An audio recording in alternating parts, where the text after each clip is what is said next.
Hello everyone, आप सभी का स्वागत है हमारे यूट्यूब चैनल राहुल कैंपस में।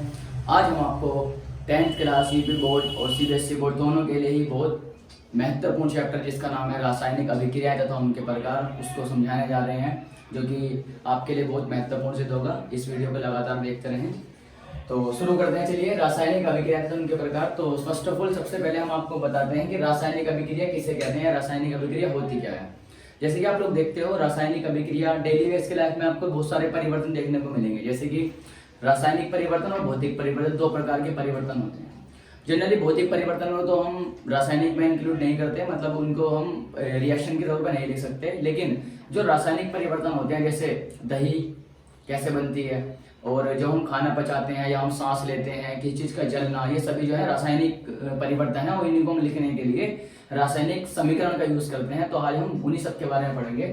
तो रासायनिक अभिक्रिया, दो या दो से अधिक पदार्थ मिलकर एक या एक से अधिक नए गुणधर्म वाले नए पदार्थ का निर्माण करते हैं। तो वह जो नया पदार्थ जो बनता है, पूरा जो प्रोसेस हुआ है, इसी को हम क्या कहते हैं, रासायनिक अभिक्रिया। जैसे कि यहाँ देखते हो, हाइड्रोजन और ऑक्सीजन दोनों मिलकर क्या बनाते हैं, जल बनाते हैं। इसी प्रकार से कार्बन और ऑक्सीजन ये मिलकर क्या बनाते हैं, कार्बन डाइऑक्साइड। तो इसीलिए ये क्या कहलाता है, रासायनिक अभिक्रिया।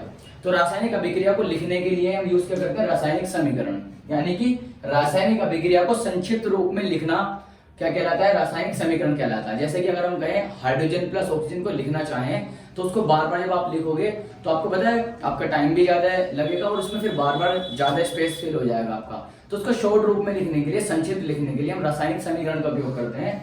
और रासायनिक समीकरण में क्या है, जो हमारे जिन भी तत्वों का हमने यूज किया है, जो अभिकारक का यूज किया हमने, उनको उनके फर्स्ट लेटर, यानी कि जो हमने एलिमेंट्स यूज करते हैं, हाइड्रोजन को एच से डिनोट करते हैं, उनके बस फर्स्ट लेटर को ले लेते हैं।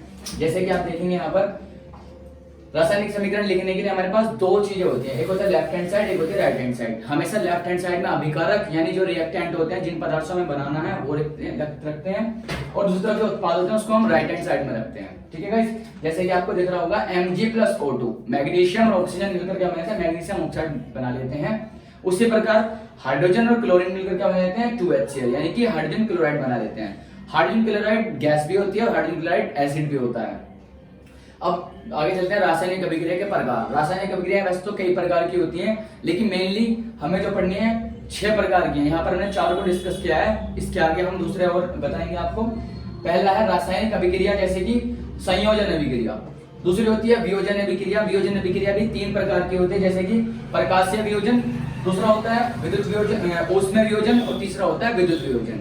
ठीक है, अगली आती है हमारे विस्थापन अभिक्रिया, और नेक्स्ट आती है हमारी द्विविस्थापन अभिक्रिया। इसके अलावा और भी अभिक्रियाएं रही है, जैसे कि हमारी एक रिडॉक्स अभिक्रिया। रिडॉक्स में क्या पढ़ना है, रिडक्शन प्लस ऑक्सीडेशन, यानी कि उपचयन और अपचयन। ये अभिक्रिया हम दूसरी वीडियो में या अगले पार्ट में हम इंक्लूड कर लेंगे। इसके अलावा और भी हैं आगे, जैसे कि उत्क्रमणीय अभिक्रिया और अनुत्क्रमणीय अभिक्रिया। तो पहले हम जो हमने यहाँ पर डिस्कस किया उनको एक बार 1 बाय 1 एग्जाम्पल के तौर पर देख लेते हैं कि क्या हम कहना चाह रहे हैं। तो पहला आता है संयोजन अभिक्रिया। इसको हम एडिशन रिएक्शन के नाम से जानते हैं। जैसे कि आप लोगों को दिख रहा होगा, संयोजन अभिक्रिया का मतलब होता है जब 2 या 2 से अधिक पदार्थ मिलकर एक नया पदार्थ बना लेते हैं। 2 पदार्थ मिलकर एक नया पदार्थ बनाएंगे तो वह अभिक्रिया क्या कहलाएगी, संयोजन।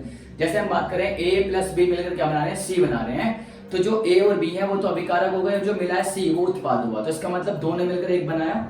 जैसे कि एग्जाम्पल आप देखेंगे, कार्बन प्लस ऑक्सीजन मिलकर क्या बना लिया, CO2, यानी कार्बन डाइऑक्साइड। तो 2 ने मिलकर एक बनाया। अब ये अभिक्रिया में देखेंगे हम लोग H2+O2, यानी हाइड्रोजन प्लस ऑक्सीजन मिलकर क्या बनाया, जल बना लिया। ऐसे ही CH4+2O2 = CO2+2H2O, यानी कि यहाँ पर मेथेन और ऑक्सीजन की जब रिएक्शन कर जाएगी तो हमें कार्बन डाइऑक्साइड और वाटर मिलेगा। नेक्स्ट अभिक्रिया हमारी वियोजन अभिक्रिया। जैसे कि वियोजन अभिक्रिया मतलब नाम से पता लग रहा है, वियोजन यानी कि एक जटिल पदार्थ टूटकर 2 पदार्थों में कन्वर्ट हो जाएगा। यानी कि कोई भी एक पदार्थ है वो 2 या 2 से अधिक पदार्थों में जब कन्वर्ट हो जाता है, उसी को हम क्या बोलते हैं, वियोजन अभिक्रिया। बोले तो सब्स्ट्रक्शन रिएक्शन कहते हैं। जैसे एक एग्जांपल आपको दिख रहा होगा, CaCO3, कैल्शियम कार्बोनेट को जब हमने गर्म करते हैं तो ये क्या बना देता है, CaO+CO2। तो ये देखिए यहाँ पर जब गर्म किया था, तो इसलिए इसको क्या बोलेंगे हम, ऊष्मीय वियोजन। यानी जब ऊष्मा देते हैं तो क्या कहलाता है, ऊष्मीय वियोजन। उसी प्रकार दूसरा देखते हैं 2H2O, ये किसमें कन्वर्ट हो गया, H2 और O2 में। लेकिन यहाँ पर क्या आपको दिख रहा होगा, विद्युत, यानी कि हमने इसमें इलेक्ट्रिसिटी प्रोवाइड करते हैं तो क्या होता है, वो अपने आयनों में वियोजित हो जाता है। लेकिन किसके कारण हुआ है? विद्युत के कारण, इसलिए क्या कहलाता है? विद्युत वियोजन। उसी प्रकार से अगर हम किसी चीज को लाइट के इफेक्ट में रख दें, यानी सूर्य की प्रकाश में रख दें, तो जब उसकी रिएक्शन होती है वो दो पदार्थों में कन्वर्ट हो जाता है, उसी को कहते हैं क्या? प्रकाशीय वियोजन। अगला एग्जांपल है हमारा विस्थापन अभिक्रिया का। विस्थापन अभिक्रिया कैसे कहते हैं?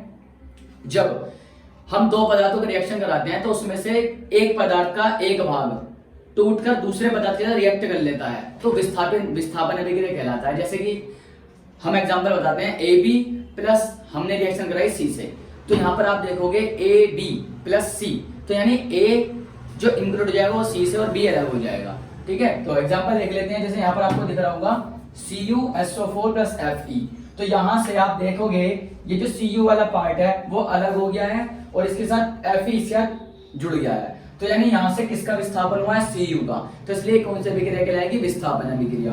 अगले एग्जांपल में आप जैसे देखेंगे यहाँ पर क्या है? Cu और SO4 और यहाँ क्या है? Zn, तो Zn वाला पार्ट जो है SO4 के साथ जुड़ गया है, लेकिन जो CO है वो अलग हो गया है, तो इसलिए क्या हो? विस्थापन अभिक्रिया, यानी विस्थापित होता है एक पार्ट, इसलिए इसको क्या बोलेंगे हम? विस्थापन अभिक्रिया।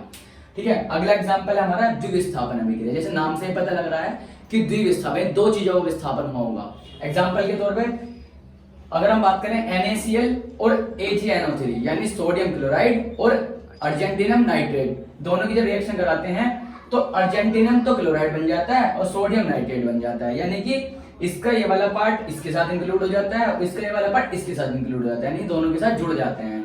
तो जैसे नाम से पता है द्विविस्थापन, दोनों का विस्थापन हुआ है, तो इसलिए कह रहा है कि द्विविस्थापन अभिक्रिया।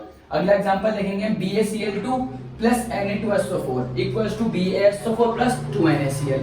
तो जैसे कि देखो Ba के साथ क्या था? Cl2, लेकिन ये किसके साथ इंक्लूड हो गया?